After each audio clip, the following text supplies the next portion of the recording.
Magandang araw sa ating lahat. Narito po muli ang inyong lingkod. Halina't samahan niyo po ako at pag-usapan natin sa video ito ang mga manok na hiraw, bulik at manok na pula.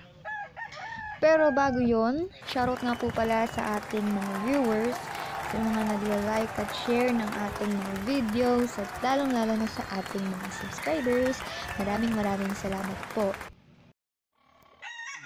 So, ngayon po ay nandito tayo sa manukan ni Engineer Dan. So, courtesy po, shoutout na rin po sa'yo, Engineer. So, nandito po tayo sa kanyang manukan para tingnan ang kanyang mga alaga dito sa Nia Village sa Tandang Sora, Quezon City.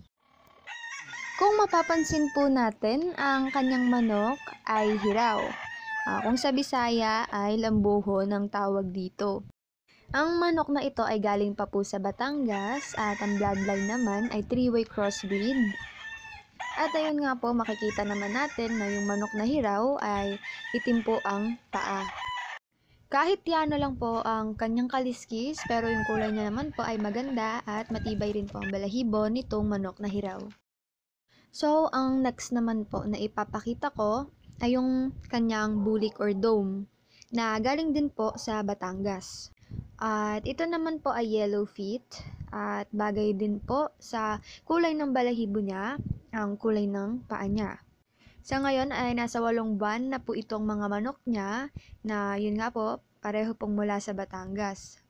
At kinokompleto po nila ang vitamins at tamang pagkain sa kanilang mga alaga. So, next naman po ay ipapakita ko ang pulang manok.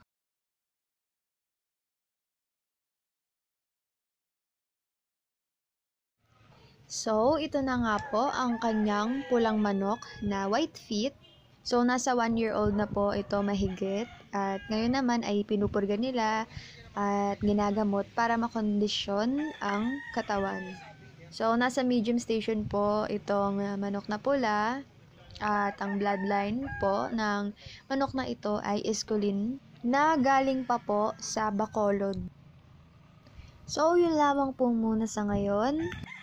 Maraming salamat po sa panonood. Maraming salamat sa ating mga viewers, sa mga nagla-like at share ng ating mga videos, at lalong-lalo na sa ating mga subscribers. Shoutout po sa inyong lahat. Maraming salamat at God bless.